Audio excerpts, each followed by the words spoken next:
B660 versus H670, let's go! It is the battle of the century, or more likely the battle of Q1 2022. And this time around, Intel along with motherboard manufacturers made this whole deal a lot more confusing. So to truly understand the difference, today we'll be looking at two versions of the same board, one B660 and one H670. And the board we'll be looking at is the Steel Legend variant from ASRock. And on the surface, these motherboards look very similar. You couldn't even really tell that H670 is supposed to be this much more budget chipset, and this time around it really isn't. This time around the H chipset really does have a vibe of just being this slightly different variant of B660 motherboards rather than being the cheapest, most budget option for a given generation. I mean, just look at the rear I/O, it's pretty much identical, but the B660 has more audio jacks, while the H670 has one more USB Type A port. So like, what am I supposed to gather from that? Which one's better? And things get even more confusing when we look at some of the internal expansion.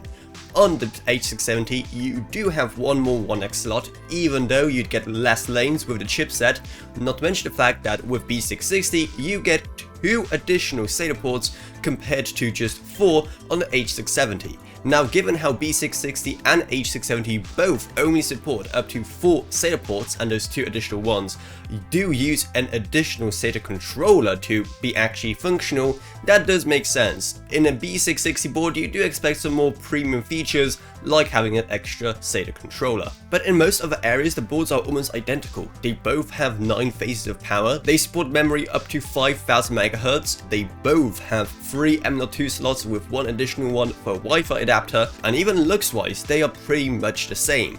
So what on earth is the difference with B660 and H670 this time around? And this time around, the H chipset's role is just to confuse people. Because as people demand more features from the motherboards and motherboards themselves get more features, and additionally every single manufacturer makes more motherboards inside every single chipset, then you end up with so much overlap, things get really confusing really fast. Originally, B chipsets were supposed to be the more mid-range ones and ones aimed more at business, with the H ones being the bare bones for anyone on a budget. But now, as you can see, there is so much overlap, it really starts to confuse things. And it gets even weirder when you start looking at the price, because price-wise, these boards are also almost identical to each other between B660 and H670. Making it even more confusing. So next generation, maybe we would even have an H chipset, and we would just have a whole range of B chipset motherboards, ranging all the way from super budget to pretty mid-tier and okay. And even though I wish I could be more helpful here, the best thing you can really do is just look at B660 and H670 motherboards, compare the two, and see which ones have the features you need,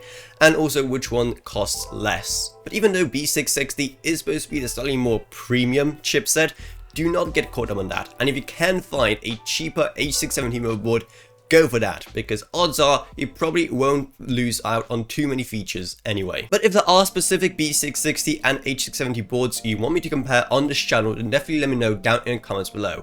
And also, I'd love to hear your thoughts on this whole thing, because at this point Intel have to do something because it's getting very messy. And if you want to buy this Steel Legend motherboard or other motherboards, then make sure to use our Amazon Associates links. They'll be up in the iCards and down in the video description, because if you use those links, you don't pay anything extra, while we get some of the money back that gets reinvested straight back into the channel to allow us to make even more awesome videos like this one. If you want to help support the channel in other ways, we also have a Patreon, and even just one singular dollar a month truly goes a long way.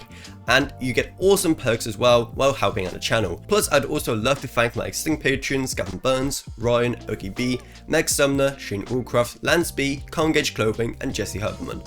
Thank you guys so much, support truly goes a long way. Down you're also going to find our Discord server if you want to talk to me, or at this store or whatever else really, our merch store where we have some awesome new designs that just came out yesterday, and also down there's our social media links as well. But anyway, that's about it, so I hope you enjoyed this video. If you did, remember to subscribe, like, whatever, and I'll see you all in whatever I make next. Goodbye everyone, goodbye.